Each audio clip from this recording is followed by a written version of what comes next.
How do you go from breaking the WNBA's single-game scoring record A new wings record and a new WNBA record for Liz Cambage.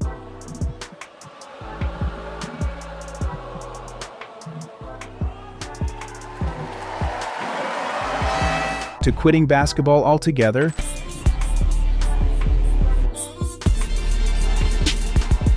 And then making over $1 million doing something completely different. But here's the interesting part. After leaving pro basketball behind, Liz Cambage didn't disappear. She rebranded, reinvented herself, and somehow made even more money doing it. From all-star center to content creator, from Olympian to internet entrepreneur. This is the wild, controversial, and unmatched story of Liz Cambage, and how she threw it all away, only to flip the game in her favor. I've had big numbers in China, I've had big numbers in Australia, and I've heard a lot of people say I could never have big numbers here in the WNBA. Elizabeth Cambage was never just another player. Born in London to a Nigerian father and an Australian mother, she moved to Australia as a baby after her parents split. Growing up, her height made her a target. By age 10, she was already 6 feet tall and she faced constant bullying. That same height, however, would turn into her greatest weapon. She began playing basketball at 10, and by her late teens, she was dominating national tournaments. Her rise was meteoric. In 2011, she was drafted second overall by the Tulsa Shock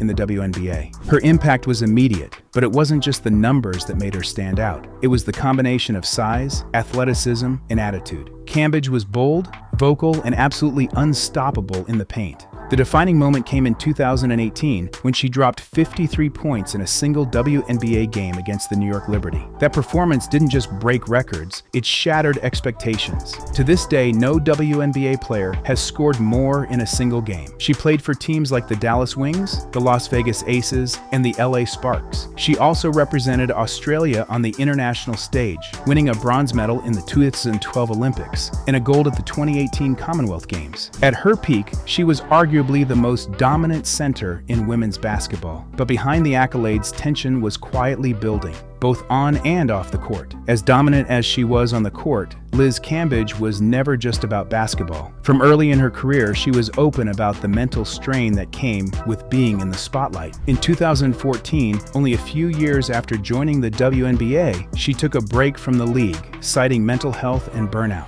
Most athletes keep those struggles hidden, but Cambage spoke openly about anxiety, pressure, and the overwhelming grind of being a professional athlete. She also began to voice frustrations about the league itself. Cambage was one of the first high-profile players to criticize the WNBA's pay structure, pointing out the massive gap between what female players earned compared to their male counterparts. In interviews, she didn't hold back. She made it clear that she believed she brought more value than the league was willing to pay for. This outspokenness created tension. Cambage developed a reputation for being difficult, especially when it came to coaching staff and front office executives. She once famously said she was bigger than the WNBA, a statement that sparked backlash, but also started conversations. She wanted respect, both in terms of money and treatment. She didn't want to be just another player on the roster. She wanted control of her schedule, her image, and her voice. And when that control didn't materialize, cracks started to form. Her time with some teams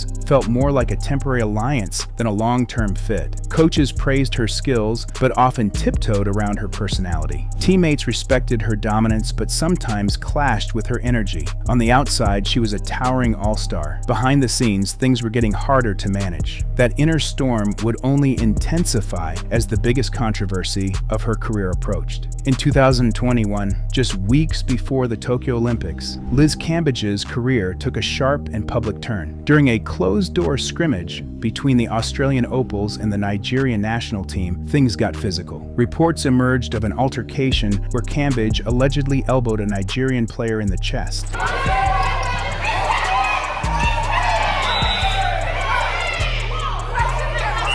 But the situation escalated beyond a typical on-court clash. Multiple witnesses claim she followed up the elbow with derogatory, racially charged remarks, allegedly calling Nigerian players monkeys and telling them to go back to your third world country.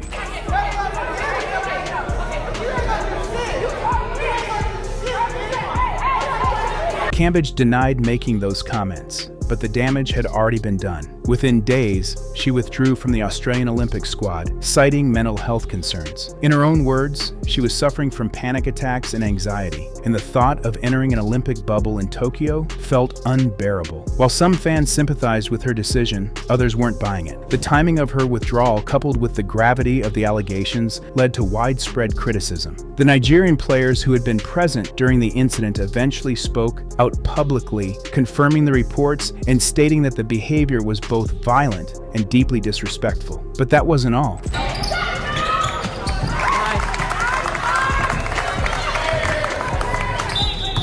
One player even mentioned that the insults came after Cambage had been trash-talking throughout the entire game. The fallout was severe. Cambage's relationship with the Opals, already strained by years of tension and personal clashes, effectively ended that day. She has not played for the Australian national team since. This was more than just a career setback. It was a defining moment. Up to that point, Cambage had been a controversial figure, but still respected as one of the best players in the world. After Tokyo, that reputation began to shift. She wasn't just the bold star speaking her truth. She was now being viewed as unstable, divisive, and untrustworthy by sections of the public and even parts of the basketball world. After her quiet departure from the WNBA, most people assumed Liz Cambage was done with basketball entirely. But she wasn't finished just yet. In 2023, she signed with a professional team in China's Women's Chinese Basketball Association, WCBA. The deal was enormous. According to multiple reports, she earned over $1 million for just 3 months of play.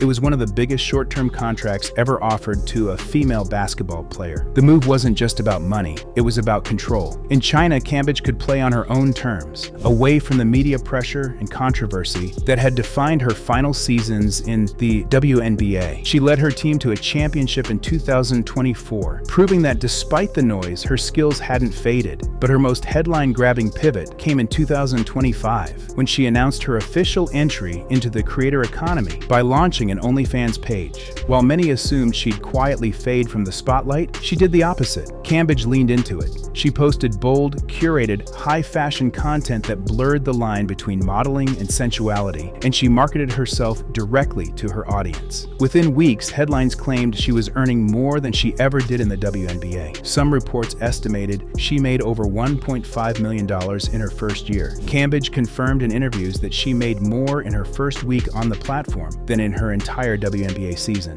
She called it empowering. For the first time, she was in full control of her image, her revenue, and her message. She was no longer asking for respect from a league. She was commanding it from a global audience. This reinvention wasn't just a career shift. It was a power move. Liz Cambage didn't retire. She rebranded. Liz Cambage didn't just leave basketball. She outgrew it. Her career may have started on hardwood courts, but her evolution pushed her far beyond the bounds of sport. Like other bold figures in athletics, Sha'Carri Richardson, Dennis Rodman, Serena Williams, Cambage understood the value of image, identity, and control. She became a brand, one that didn't rely on trophies or box scores to stay relevant. She leaned into modeling, landing features in Elle and walking the runway for Savage X Fenty. She became a loud voice for body positivity, mental health, and women's independence. Whether she was posing for high-fashion shoots or addressing inequality in women's sports, she brought the same intensity and self-assurance that once defined her post-presence. She may never wear a jersey again, but she's still winning in ways most never imagined. So what do you think? Was Liz Cambage misunderstood, or did she abandon her legacy? Let us know in the comments. Like this video if it made you think twice, and subscribe for more stories where sports and culture collide. Because in a world that still tries to define athletes, Liz Cambage defined herself.